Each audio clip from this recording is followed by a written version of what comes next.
নজর রাখবো পরবর্তী সংবাদে। এবার তেলিয়ামুড়ার দিকে নজর রাখবো, যেখানে নিখোঁজ হওয়ার 9 দিন পরে 9 দিন পরেও বাড়ি থেকে নিখোঁজ হওয়া ছেলের কোনো হদিশ পেল না হতভাগ্য পিতা। রীতিমতো হন্যে হয়ে খোঁজাখুঁজি করে বেড়াচ্ছেন। তেলিয়ামুড়া থানাধীন উত্তর কৃষ্ণপুর এলাকার ঘটনা। ছেলেকে খুঁজে দেওয়ার দাবি ইতিমধ্যে উঠে এসেছে। অবশেষে সংবাদ মাধ্যমের মুখোমুখি হয়ে ছেলের নিখোঁজ ছেলের পিতা পরিবারের একেবারে কাতর আর্জি কেউ বক্তব্য উঠে আসছে তেলিয়ামুড়া থেকে, শুনুন।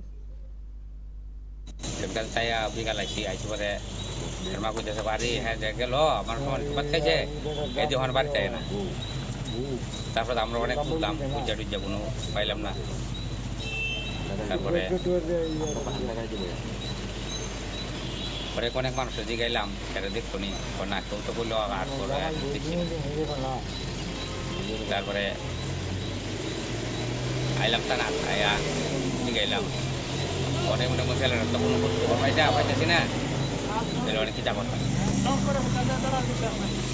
তারা কইতেছে মানে ফটো তুলে দিয়ে দাও ছবি করে দিয়ে দাও আমরা চেষ্টা করে দেখব। নাম কি ছেলের? নাম হচ্ছে অভিজিৎ বিশ্বাস। আপনার নাম? আমার নাম দুলাল বিশ্বাস। বাড়ি কোন জায়গাতে? বাড়ি কৃষ্ণপুর।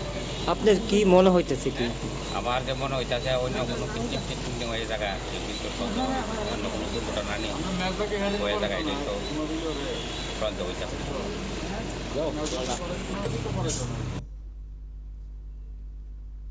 আপনারা শুনলেন যে বক্তব্য উঠে এসেছে। আজকে নিখোঁজ যে ছেলে তাকে খুঁজে দেওয়ার দাবি কৃষ্ণপুর তেলিয়ামুড়ার থেকে উঠে আসছে। মাত্র 9 দিন হয়ে গেছে, এখনো পর্যন্ত থানায় মামলা করা হয়েছে। পুলিশ নির্বিকার, কোন রকমের পদক্ষেপ নেই প্রশাসনের, এমনটাই অভিযোগ উঠে আসছে পরিবারের পক্ষ থেকে। ছোট্ট বিরতির পর ফিরছি, সঙ্গে থাকুন।